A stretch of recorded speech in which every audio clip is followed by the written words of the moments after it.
Bonjour mes frères, bonjour mes sœurs, bonjour chers amis, que le Seigneur vous bénisse richement dans ces temps qui sont des temps de confinement.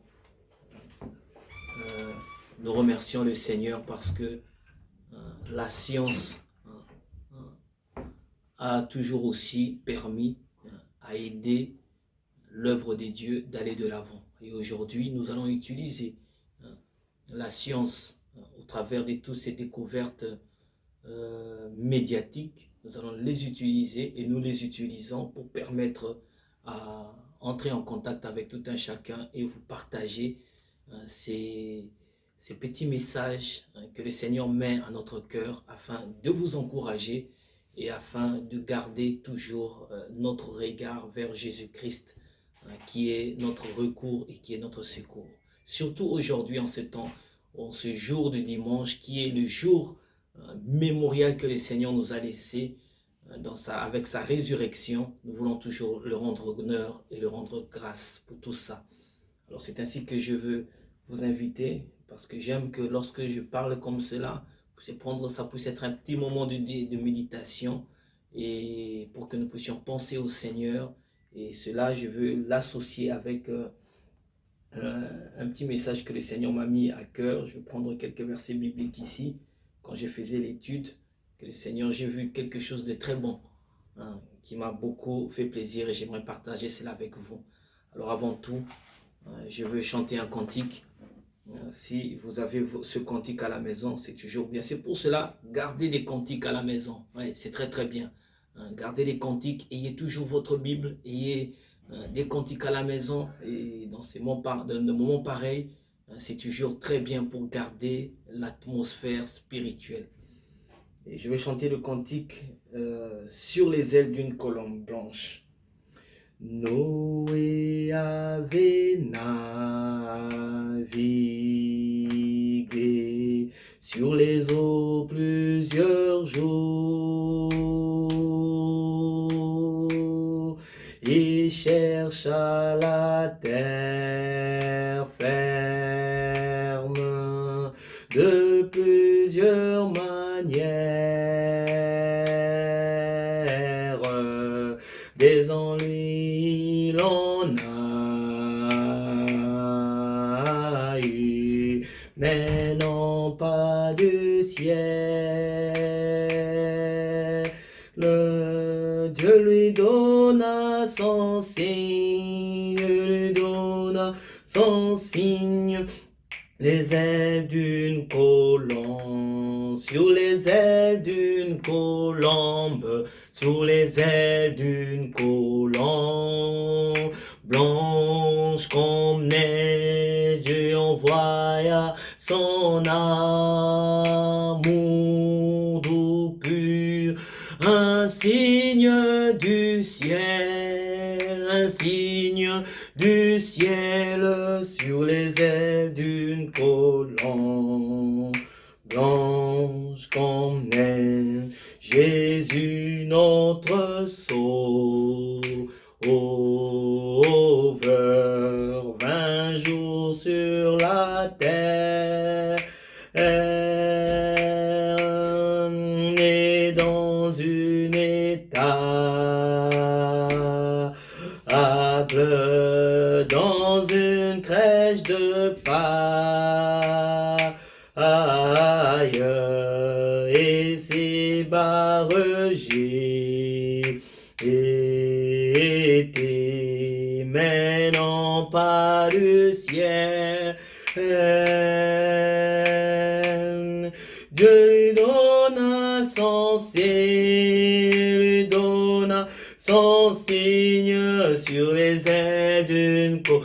Oh oui, sur les ailes d'une colombe, sur les ailes d'une colombe, blanche comme neige, Dieu envoya son amour doux pur, un signe du ciel, signe du ciel sur les ailes d'une colombe blanche comme neige, bien qu'elle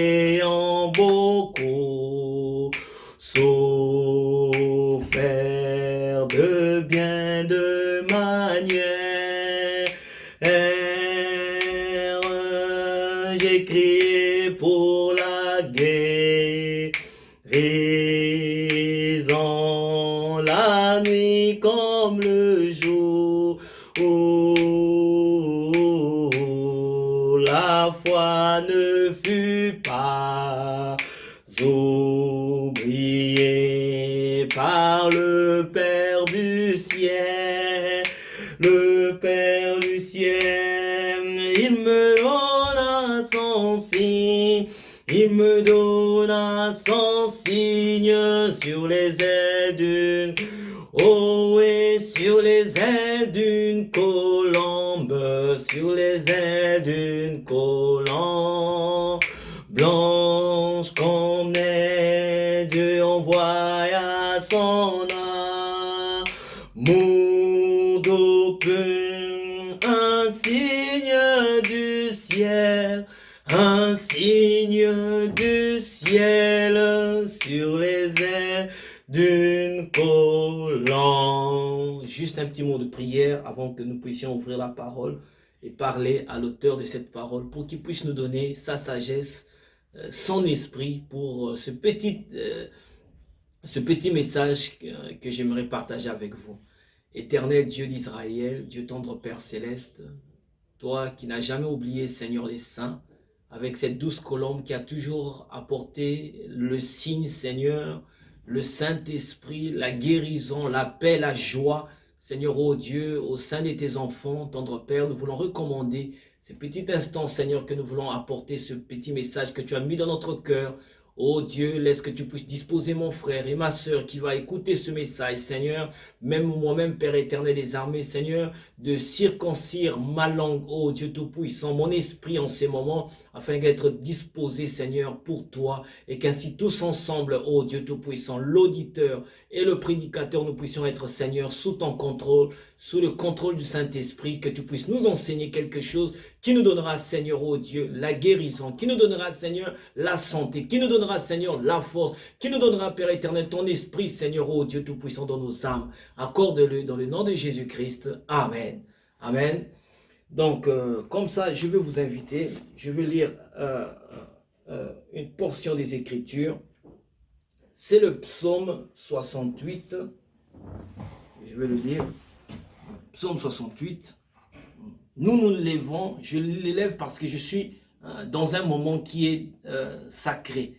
Et nous lèvons toujours quand nous lisons la parole de Dieu, c'est pour faire honneur à Dieu. Oui, parce que la parole de Dieu est notre drapeau. La Bible, c'est notre drapeau. Quand une nation est en train de faire monter son drapeau, les nations, toujours, tout le monde se met debout. C'est par signe de respect. Et nous aussi, quand nous lisons dans un service sacré comme celui-ci, nous lèvons parce que nous voulons donner respect à notre Dieu. C'est le psaume 68. Je vais lire le verset 14 et 15. Tandis que vous reposez au milieu des étables, les ailes de la colombe sont couvertes d'argent et son plumage est d'un jaune d'or. Lorsque le Tout-Puissant dispersera les rois dans le pays, la terre devint blanche comme la neige du Salmon. Amen. Vous pouvez vous asseoir.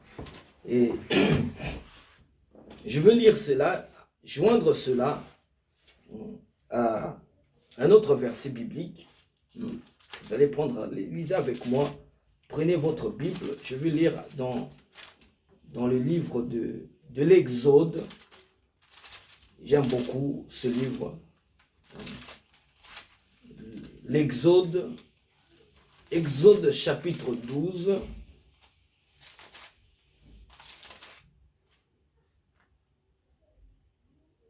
Je veux lire au verset Exode 12.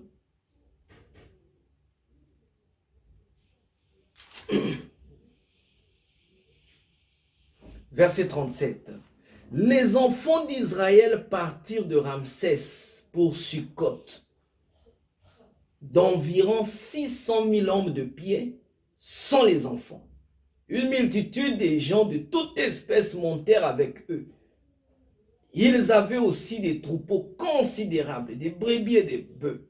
Ils firent des gâteaux cuits sans levain avec la pâte qu'ils avaient emportée d'Égypte et qui n'étaient pas levés, car ils avaient été chassés d'Égypte sans pouvoir tarder et sans prendre des prévisions avec eux.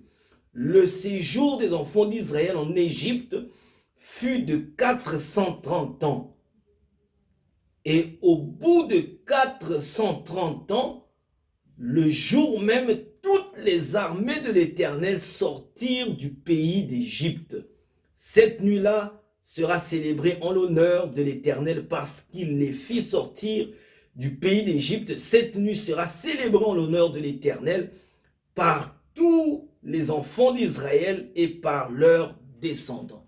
Donc, j'ai lisé, médité la Bible ce matin et un message qui m'a beaucoup réjoui et c'est monté dans mon cœur. Je me suis dit, ça je veux partager avec mes bien-aimés. C'est un message de joie, c'est un message d'espoir, c'est un message vraiment qui fait toute notre joie. Comme nous chantons toujours, ô terre, écoutez sa voix, gloire à Dieu, terre écoute sa voix. Parce que nous sommes un peuple heureux. Frère, vous remarquerez que la Bible, là nous avions lu dans le psaume 68, je vais le relire ici en anglais, parce que des fois, nous quand nous étudions les Écritures, parce que c'est cela notre responsabilité. En tant que ministre, nous avons le devoir d'étudier les Écritures pour vous apporter la lumière, pour vous aider à avoir la lumière. Nous ne lisons pas la Bible comme des journaux. Non, un prédicateur ne lit jamais la Bible comme un journal. Un prédicateur étudie les Écritures et par la grâce de Dieu, il en ressort avec un contexte qui lui permet d'aider ses frères. Et donc quand je lisais le psaume 68 avec Louis Séguin, je n'ai pas bien capté quelque chose. Je me suis dit, je vais regarder le roi Jacques en anglais. Et quand je veux vous le lire, le roi Jacques en anglais, c'est pour cela que je comprends pourquoi le prophète de Dieu, notre précieux frère William Branham, utilisait beaucoup la Bible du roi Jacques. Oui, parce que ça donne beaucoup, il y a beaucoup d'autres illustrations qui vous permettent de bien saisir la pensée de l'Éternel. Psaume 68, je veux lire, c'est en anglais, mais je veux quand même vous aider. Par la grâce de Dieu, nous allons bien saisir ce que le Seigneur dit. Psaume 68, là nous avions lu en français, dans Louis Séguin, ça ne ressort pas trop bien. Et par contre, sur le roi Jacques, j'ai trouvé quelque chose de très intéressant. Psaume 68, il dit ceci. Though you have lion among the pot, bien que vous habitez dans des enclos, écoutez, yet shall ye be as the wings of dove covered with silver, and her feather with yellow gold. Ça dit ceci, bien que vous vivez dans des enclos, amen, comme maintenant vous êtes dans des enclos, nous sommes tous confinés,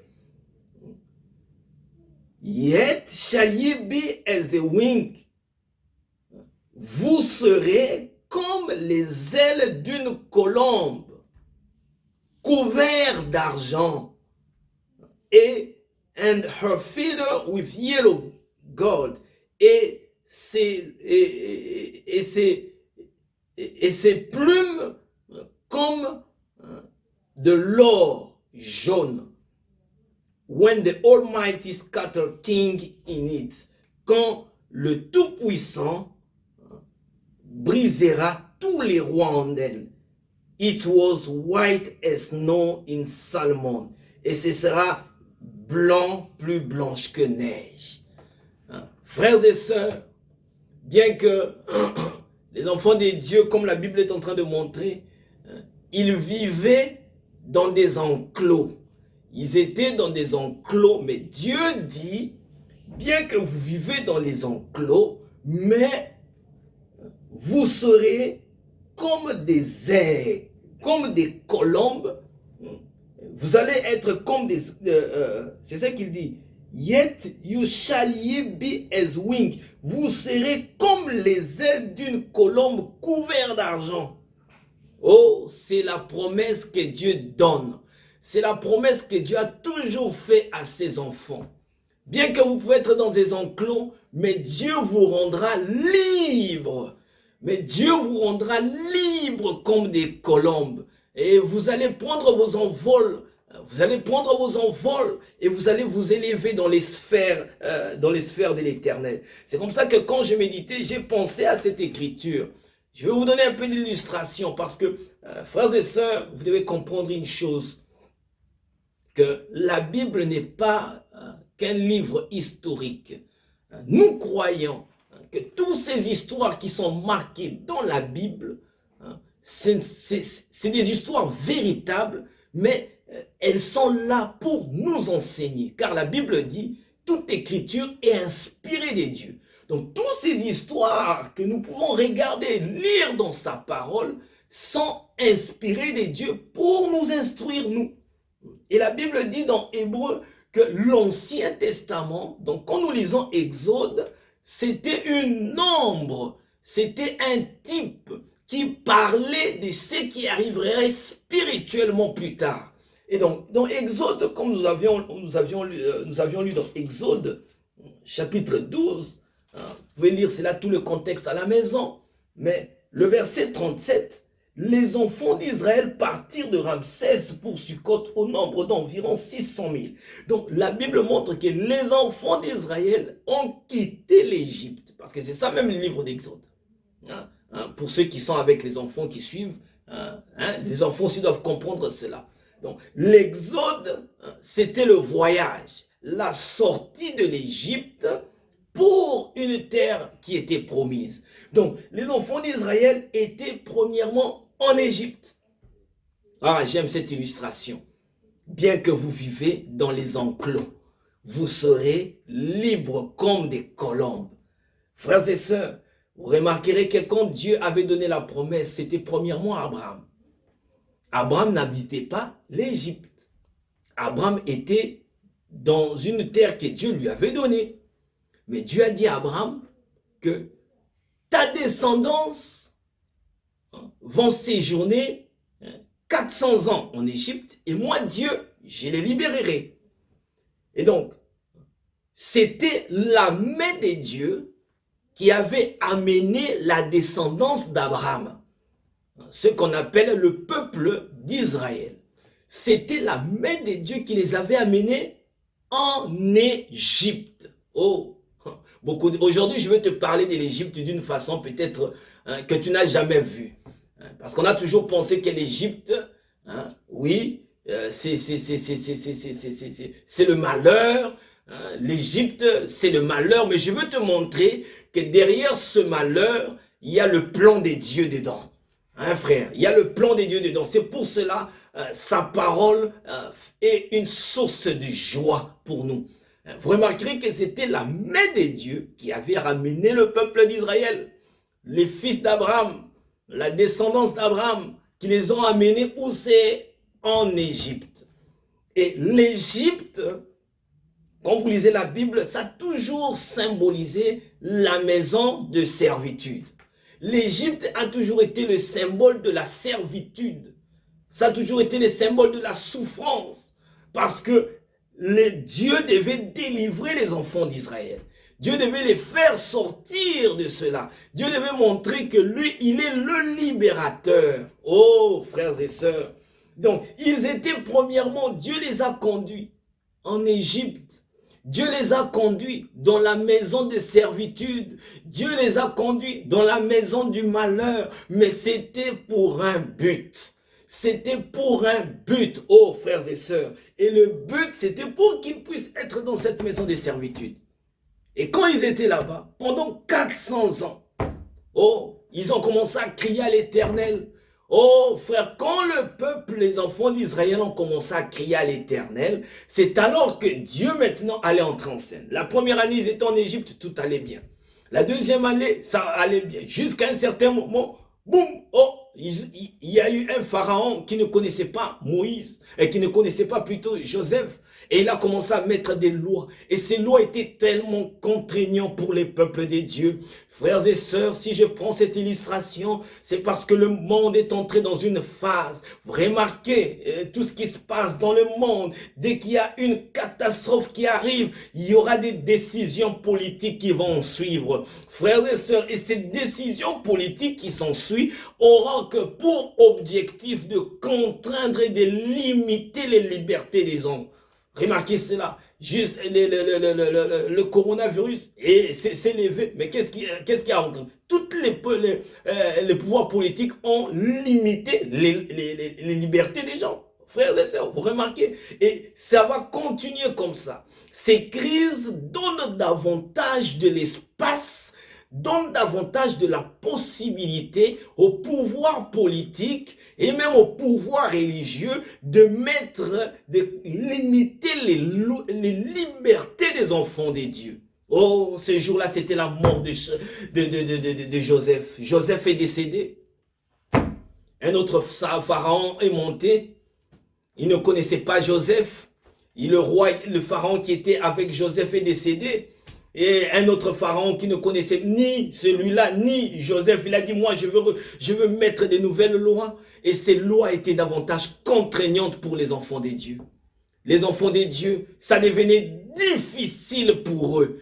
Oh, frères et sœurs, ça devenait très contraignant au point où ils sont allés vivre à Ramsès. Vous remarquerez que le verset 37 dit, les enfants d'Israël partirent de Ramsès. Ramsès, si vous lisez même l'histoire, c'était une ville construite à l'honneur du pharaon Ramsès. C'est-à-dire, c'était l'endroit où on avait mis beaucoup des enfants d'Israël. Parce que c'était eux qui avaient la lourde responsabilité de construire cette ville à l'honneur du pharaon Ramsès. C'était les enfants d'Israël qui avaient cette responsabilité de construire. Ils ont souffert, c'était contraignant. Ils ont souffert sous des lois, sous la chicotte. Oh, ils étaient devenus un peuple malheureux. Ils ont perdu la joie, ils ont perdu leur force, ils sont devenus misérables. C'est cela l'Égypte. L'Égypte a toujours été le symbole de la maison des servitudes. Mes frères et sœurs, ce qu'ils ne savaient pas, c'est que c'était la main de Dieu qui les avait amenés là-bas.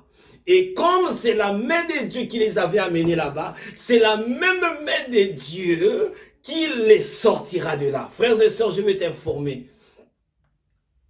Tu es un enfant de Dieu. Ne crains pas, n'aie pas peur. C'est la main de Dieu. Le diable ne peut rien faire si Dieu ne le permet. La dernière fois, je vous parlais comment est-ce que l'ange, celui qui tient la puissance de la mort, c'est le diable. Mais nous avions lu comment le prophète disait que le diable ne peut pas faire quelque chose si Dieu ne le permet. Donc, malgré la puissance qu'il a sur la mort, malgré la puissance qu'il a de la mort, mais il ne peut agir que si Dieu ne le permet pas. Ainsi, tout ce qu'il peut faire, Dieu peut permettre des situations, et quand Dieu permet cela, il a un programme derrière. Et c'est ça que le diable ne connaîtra jamais, parce que ça reste un mystère, un secret parfait entre Dieu et ses enfants. Frère, ton voisin ne connaîtra jamais cela. Il va simplement regarder ta vie, il ne comprendra jamais cela. Des fois même toi tu ne comprends pas. Voilà pourquoi nous parlons. Voilà pourquoi nous vous annonçons l'évangile de Jésus-Christ. Parce que cet évangile t'amènera à reconnaître ce que tu es. Tu n'es pas n'importe qui.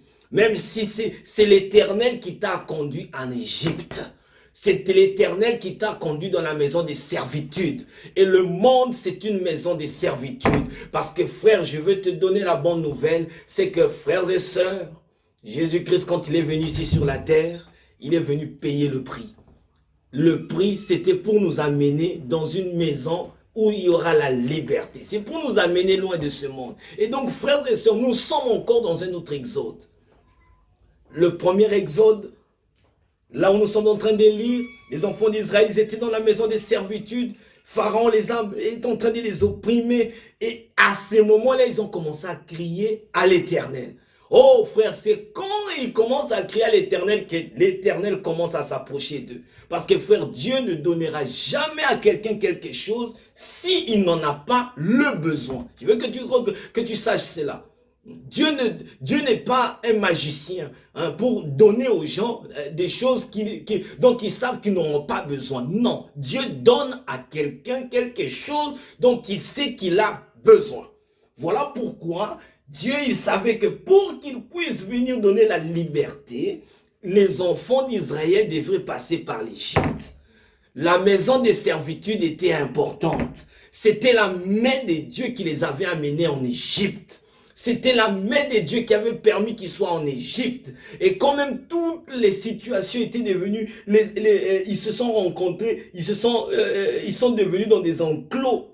C'était la main de Dieu. Oh, la Bible dit, arrive-t-il à un malheur à un peuple sans que l'Éternel en soit l'auteur, sans temps de la trompette, sans que le peuple soit dans l'épouvante? Car Dieu ne fait jamais rien sans révéler ses secrets à ses serviteurs les prophètes. Et quand le moment de la liberté arrive, oh frère, Dieu lève ses prophètes. Il lève ses prophètes pour vous apporter un sang, pour vous apporter une trompette, pour vous annoncer que c'est le moment de votre liberté. Et en ces moments-là, le peuple d'Israël, ils étaient dans la souffrance, ils étaient en train de gémir, ils étaient dans la maison de servitude en Égypte.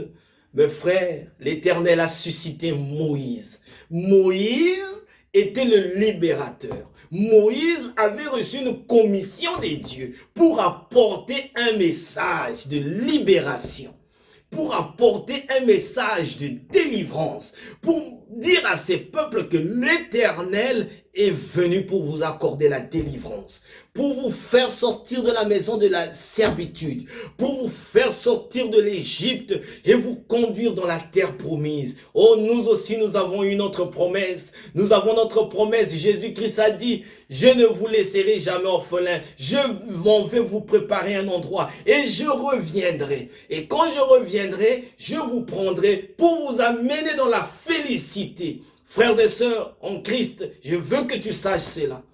Les enfants d'Israël à l'époque, ils savaient que l'Éternel allait les visiter. Mais c'est la situation lamentable que je ne comprends pas avec le monde chrétien. Les enfants d'Israël à l'époque, ils savaient que le Messie allait leur visiter. Et ils savaient qu'avant que le Messie ne leur visite, il y aurait Ésaïe, il y aurait une voix qui crierait dans le désert. Mais aujourd'hui, les chrétiens ne savent pas qu'avant que Jésus ne vienne, il doit y avoir un message de préparation. Oh frère, je ne fais qu'écho à ce message. Il y a un message de préparation. Et ce message a été annoncé. Et c'est ce que je suis en train de faire écho. Parce que c'est un message pour vous préparer. Les enfants d'Israël, avant de quitter l'Égypte, ils devraient recevoir un message de préparation. Et ce message de préparation est venu d'un prophète. Et la Bible dit, dans Malachie chapitre 4, « Voici les jours viennent, ardents comme une fournaise. » Je veux le lire. Malachie chapitre 4. C'est étonnant de voir que les chrétiens attendent la venue du Seigneur, mais ne connaissent pas les promesses qui doivent s'accomplir avant la venue du Seigneur. C'est étonnant, frères et sœurs. Comment vous attendez de rencontrer le Seigneur sans que vous ne recevrez ce que le Seigneur envoie avant sa venue? Et je veux lire dans Malachie chapitre 4. Malachie chapitre 4.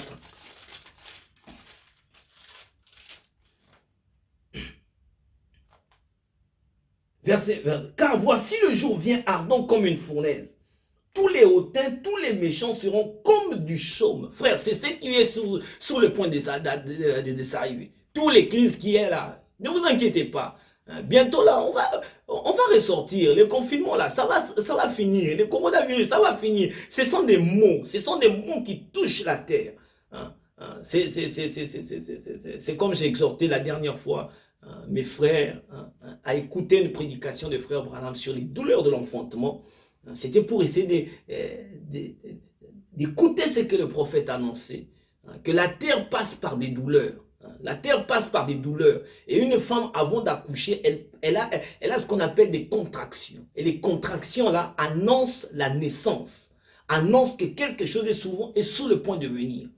Et ce qui se passe dans ce monde, ce qui se passe, toutes ces agitations, les coronavirus, les guerres, les tremblements des guerres, toutes ces histoires-là, c'est comme des contractions. C'est comme des contractions. Vous voyez que ça agite le monde entier. Et c'est parce que ça annonce la naissance d'une nouvelle terre. Bientôt, il y aura une nouvelle terre. Bientôt, il y aura un nouveau royaume. Et ce royaume-là, ce sera Christ lui-même qui sera le chef. On n'aura pas un président pécheur. Non, non, non, non. On aura le Saint d'Israël. Le plus beau d'entre 10 000, le roi des rois, le seigneur des seigneurs. Oui, c'est celui qui va régner. Et on va régner dans ce royaume-là pendant 1000 ans. 1000 ans avant qu'il y ait le jugement dernier et que nous entrions dans la période qu'on appelle dans la Bible l'éternité. Donc, frères et sœurs, Malachie 4 dit, « Voici le jour vient ardent comme une fournaise. Tous les hautains, les méchants seront comme du chaume. » Le coronavirus, ça fait quelques morts là. Mais la promesse, ça, ce n'est pas ça. Après ces choses, c'est des contractions. On va arriver à un moment où tout le monde va être décimé. Ça sera la 3e guerre mondiale. Ça va arriver, frère. On est en train d'entrer. Le monde est en train d'avancer là-bas, petit à petit. C'est comme une femme, les contractions, l'enfant ne naît pas directement. Ça commence, des petites contractions, papa. C'est des petits mots, ça monte en intensité. Et le médecin sait, quand il voit la teneur des contractions, quand il voit le rythme des contractions, il sait que c'est sur le point d'arriver. Voilà pourquoi nous vous disons, en voyant tous les rythmes des contractions qu'il y a dans le monde, toutes ces agitations, coronavirus, guerre ici, guerre là-bas, nous vous annonçons que le Seigneur est à la porte, que le Seigneur est sur le point d'apparaître. Oh, mais la Bible dit ceci. Tous les hautains, tous les méchants seront comme du chaume. Le jour vient et les embrasera, dit l'Éternel des armées. Il ne leur laissera ni chaume, ni racine, ni rameau. Mais pour vous qui craignez mon nom, se lèvera le soleil de justice et la guérison sera sous ses ailes. Vous sortirez et vous sauterez comme les veaux d'une étable et vous foulerez les méchants. Car ils seront comme de la cendre sous toute la plante de vos pieds au jour que je prépare, dit l'Éternel des armées. Donc tous les méchants, tous les gens qui n'ont pas donné leur vie à Jésus-Christ vont mourir. Nous vous l'annonçons aujourd'hui. Ce n'est pas le corona, ça non, ça fait quelques dizaines de milliers de morts. Ce n'est pas ça.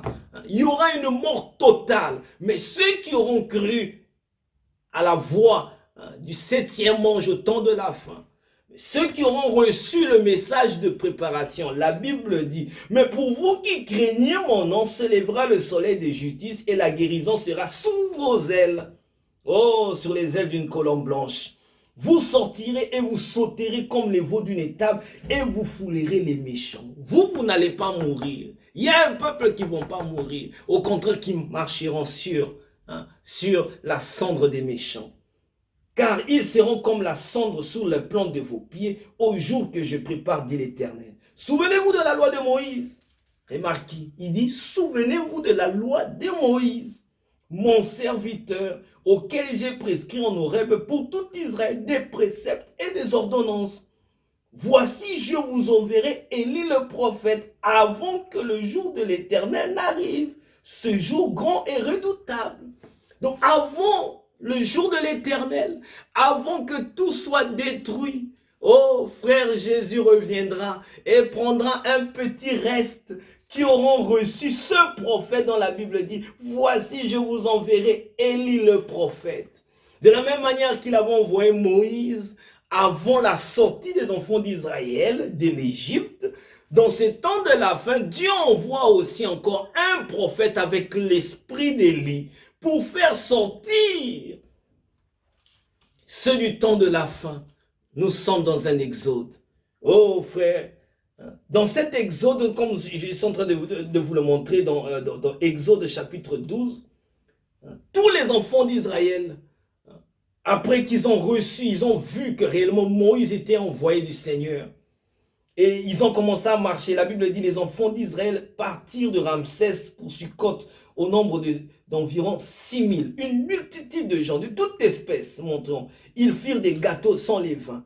Et au bout de 430 ans, cette nuit-là sera célébrée. Jusqu'aujourd'hui, le peuple d'Israël célèbre cela. Donc, vous remarquez que l'Égypte, qui est la maison de servitude, était un passage obligé pour que les enfants d'Israël soient libérés. Donc, c'est cela le petit message d'espoir que je viens t'annoncer.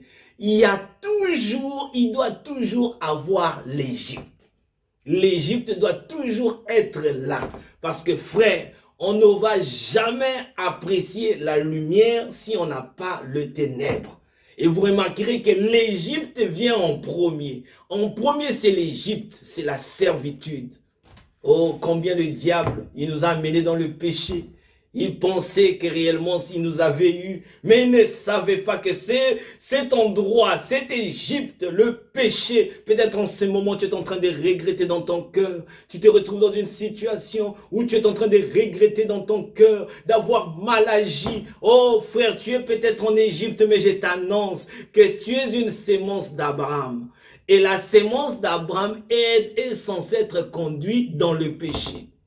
La sémence d'Abraham est censée être conduite dans le péché, dans le mal, dans la maison de servitude, parce que c'est de là qu'elle prendra son envol, parce que c'est de là qu'elle va prendre son envol. Et remarquez, et le peuple d'Israël, ils étaient en Égypte. Remarquez, je vais vous donner le message de Moïse qui disait. Exode chapitre 3, je lis, verset 20. J'étendais la main et... c'est Dieu qui parle. Il dit, j'étendrai ma main et je frapperai l'Égypte par toutes sortes de prodiges que je ferai au milieu d'elle. Frère, ce monde sera frappé par des prodiges impossibles. Dieu va permettre des choses impossibles d'arriver à ce monde. Mais pour ceux qui craignent le nom de l'Éternel, comme le peuple d'Israël, pendant que Dieu frappait l'Égypte, ceux qui avaient cru au message de Moïse étaient épargnés. Oh frère, je veux t'annoncer la bonne nouvelle. Oh, la Bible dit, je ferai, il dit, j'étendrai ma main et je frapperai l'Égypte par toutes sortes de prodiges que je ferai au milieu d'elle. Après quoi, il vous laissera aller. Je ferai même trouver grâce à ce peuple aux yeux des Égyptiens. Et quand vous partirez, c'est ce verset qui m'a beaucoup fait plaisir. Quand vous partirez, vous ne partirez point vite. Bonne nouvelle pour toi. Quand les enfants d'Israël étaient sur le point de sortir, Dieu avait dit à Moïse, ils ne partiront pas, mais vite. Chaque femme demandera à sa voisine et à celle qui demeure dans sa maison des vases d'argent, des vases d'or, des vêtements que vous mettrez sur vos fils et vos filles, et vous dépouillerez les Égyptiens. Oh là là, Dieu dit, vous dépouillerez les Égyptiens. Oh, toi frère extrémiste, hein, toi les légalistes, Dieu dit, vous allez dépouiller les Égyptiens. Si Dieu commande à quelqu'un, si Dieu commande aux enfants d'Israël de dépouiller, dites-moi, quand ils ont dépouillé là, ils avaient combien péché? Quand Dieu commande quelque chose, c'est lui-même qui met la loi, c'est lui-même qui est le législateur. Il dit, vous allez les dépouiller. Les enfants d'Israël n'allaient pas sortir main vide. Quand ils devaient sortir de l'Égypte, frère, si vous lisez, même je n'ai pas le temps de le lire, lisez cela, prenez ce temps de méditer ce merveilleux livre de l'Exode, parce que le livre de l'Exode est le type de ta marche avec le Seigneur. C'est le type de la marche de l'Église, parce que le peuple d'Israël symbolisait l'Église, te symboliser à toi, te représenter. Comme l'Égypte symbolisait la maison de servitude, symboliser la souffrance, symboliser le péché. Oh, frères et sœurs, et Israël, Dieu leur a dit, vous sortirez de l'Égypte, vous ne sortirez pas comme ça. Vous allez sortir avec beaucoup de biens. Et les enfants d'Israël, le moment où ils devaient sortir, ils ont dépouillé les Égyptiens. Ils sont sortis avec... Bon, imaginez d'abord, c'était un peuple qui était misérable. Un peuple, donc, quand on parle des misérables, parce qu'ils construisaient toutes ces maisons, c'est-à-dire, si on dit misérable, c'est un peuple qui ne s'habillait pas bien, un peuple qui ne mangeait pas bien, un peuple qui souffrait. Mais au moment de la sortie, la Bible dit, remarquez verset 22, chaque femme demandera à sa voisine et à celle qui demeure dans sa maison des vases d'argent, des vases d'or, des vêtements que vous mettrez à vos fils et à vos filles. Et vous dépouillerez les Égyptiens. Donc, Israël, quand ils sont sortis de l'Égypte, ils ne sont pas sortis comme un peuple malheureux. Oh, bonne nouvelle. Merci Seigneur. Voilà l'évangile que je vous annonce. Le message de Moïse, c'est un message de restauration. Le message de Moïse, c'est un message de t'amener à une position élevée. Il a dit, le jour où vous sortirez, vous n'allez jamais... Vous avez été malheureux pendant toutes ces années. Mais au moment de votre sortie, maintenant, l'Église est entrée dans une phase où bientôt nous allons partir à l'enlèvement. Et frères, je vous annonce la bonne nouvelle. Nous sommes dans le moment où nous sommes en train de dépouiller. Nous allons dépouiller les Égyptiens. Frère, Israël a dépouillé les Égyptiens. Ils sont sortis avec, remarquez, c'était un peuple misérable, c'est-à-dire ils ne s'habillaient pas bien, ils ne mangeaient pas bien, ils étaient toujours en train de se pleurer. Mais au moment de la sortie, ils ont pris les Égyptiens de tous les ornements, les meilleurs ornements que les Égyptiens avaient. Mais je peux m'imaginer comment on pouvait regarder ce peuple quand ils sortaient d'Israël, quand ils sortaient de l'Égypte. On avait dit, mais est-ce que ces peuples-là sont vraiment des peuples misérables? Parce qu'ils étaient tellement bien habillés, avec beaucoup d'ornements. Ils avaient dépouillé les Égyptiens de toutes leurs richesses, de tous leurs bracelets, de tous leurs colliers de richesses. Tout ce qui est exprimé est la beauté et la richesse. Les Égyptiens étaient ravis de cela. Les Israéliens avaient ravi de cela. Et quand ils sortaient ces jours-là, oh, alors que les plaies étaient en train de tomber en Égypte, les enfants d'Israël sont sortis, ils sortaient là bien habillés, les enfants bien habillés, les parents bien habillés. Oh frères et sœurs, l'église de Christ est en train de s'habiller. Dieu est en train d'habiller son peuple, comme nous avions lu dans Psaume 68, la Bible dit, resterez-vous au repos dans les enclos quand les ailes de la colombe se couvrent d'argent. Les enfants de Dieu marcheront comme des ailes de colombe se couvrent d'argent et leurs plumes le reflet d'or pâle. Oh, vous sortirez. Les enfants de Dieu sont en train d'être équipés en ces moments. Oh, c'est la bonne nouvelle que j'ai à t'annoncer. Que l'église de Dieu est en train d'être équipée. Les enfants de Dieu sont en train d'être embellis par le Seigneur de gloire. Ils sont en train de dépouiller. Quand les nations sont en train de pleurer, eux, ils sont en train de dire toute la joie qu'il y a les nations. Nous allons les dépouiller de cela. La véritable joie, c'est en Jésus-Christ. La véritable joie, c'est dans la parole, frère. Quand les nations, vous remarquez, les nations sont en train de pleurer. Nous sommes en train de dépouiller la joie. Les enfants le monde sont en train de ont peur. Les gens, nous sommes en train de les dépouiller. L'église n'a pas la tête basse. Le chrétien n'a pas la tête basse parce que le message de Moïse, c'est un message de restauration. Tu es passé en Égypte. Tu es peut-être passé dans un moment de souffrance. Mais frère, c'était la main de Dieu qui t'a conduit là-bas. Oh frère, mais de là, tu vas reprendre ton envol. Regarde à la promesse de Dieu. Je vous enverrai le prophète. Dieu a envoyé un message. Le même message qui avait fait sortir les enfants d'Israël. Et ce même message est revenu aujourd'hui. Un message de liberté, un message pour te restaurer, un message pour te ramener à la position de fils. Amen.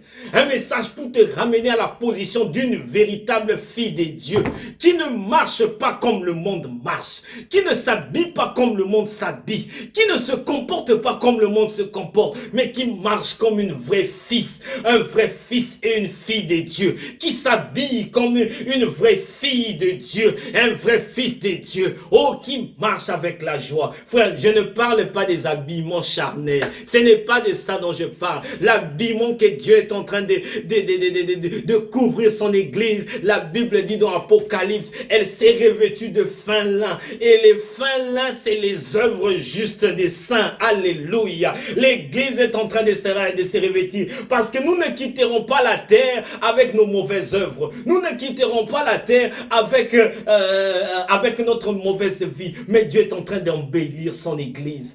Toutes les bonnes choses qu'il y a dans le monde là, Dieu est en train de retirer cela et de remettre cela dans l'église. Frères et sœurs, c'est un moment glorieux. Nous vivons un moment glorieux. C'est un moment glorieux pour l'église. Bien que c'est un moment obscur pour les nations, mais c'est glorieux pour l'église parce que Dieu est en train d'embellir son église. Dieu est en train d'embellir sa bien-aimée, sa chérie bien-aimée. Parce que bientôt, très bientôt, nous allons nous rencontrer dans les airs. Oh frère, c'est le petit message que j'avais à cœur. C'est de te dire que ce n'est pas un moment de désolation. Quand les nations sont désolées, mais l'église est dans la joie. Parce que nous sommes en train de nous habiller. Dieu est en train de nous équiper. L'église de Dieu est en train d'être équipée en ce moment. Alors que bientôt nous allons sortir, nous allons quitter ce monde. Frère, l'exode de quitter de ce monde est arrivé. Le monde va continuer comme ça, des souffrances en souffrances. Ils disent que peut-être, je lisais un article qui disent que des scientifiques qui disaient que ce qui est dramatique, c'est qu'on risque de continuer à avoir ce genre des épidémies. C'est-à-dire, ça va s'arrêter peut-être d'ici là et puis réapparaître encore bientôt. Donc, le monde est en train d'entrer dans une phase. Peut-être demain, ça ne sera pas le Covid-19, ça sera le Covid-20. Covid-21. Mais donc, ce qui est sûr, le monde entre dans une phase où catastrophe climatique, ça devient de pire en pire. Maladie, épidémie, ça, on entre dans une phase où on doit faire avec. Il y aura d'épidémie en épidémie, confinement en confinement. Frères et sœurs, alors que le monde est en train d'entrer dans cette phase, malheur sur malheur, cela annonce que bientôt, le Seigneur de gloire va faire sortir son peuple de la terre. Et en ces moments, l'Égypte, les enfants d'Israël qui étaient en Égypte, est en train de recevoir le message de Moïse, qui est en train de les faire dépouiller. Hein. Ils ont dépouillé les Égyptiens. Toute la joie qui est dans le monde, aujourd'hui, ils n'ont plus la joie. Quand on leur dit de ne pas aller dans les stades, regarder le football, tout est bloqué maintenant. Allez vous réjouir au football. Quand on leur dit d'arrêter d'embrasser les femmes, allez maintenant vous embrasser encore dehors. Allez embrasser les femmes. Frère, si vous ne pouvez pas écouter la prédication des anges, les hommes de Dieu, mandatés par Dieu pour vous annoncer la bonne nouvelle, Dieu d'une manière ou d'une autre vous fera reconnaître la vérité. On vous dit qu'il faut garder la pudeur les uns les autres. Non, vous êtes toujours là avec des comportements. On dit que c'est la civilisation, hein, frère. Mais la maladie vous amène à avoir les bonnes attitudes. Aujourd'hui, on dit quoi? Il faut même plus s'embrasser. Est-ce que vous embrassez encore? Vous remarquez, hein? Oh, il faut aller au stade. Allez encore au stade. Allez. Ils sont en train de pleurer là, nos footballeurs. Ainsi. Allez au stade, allez regarder le football. Nous vous disons ces choses, frère. La véritable joie se trouve dans l'église.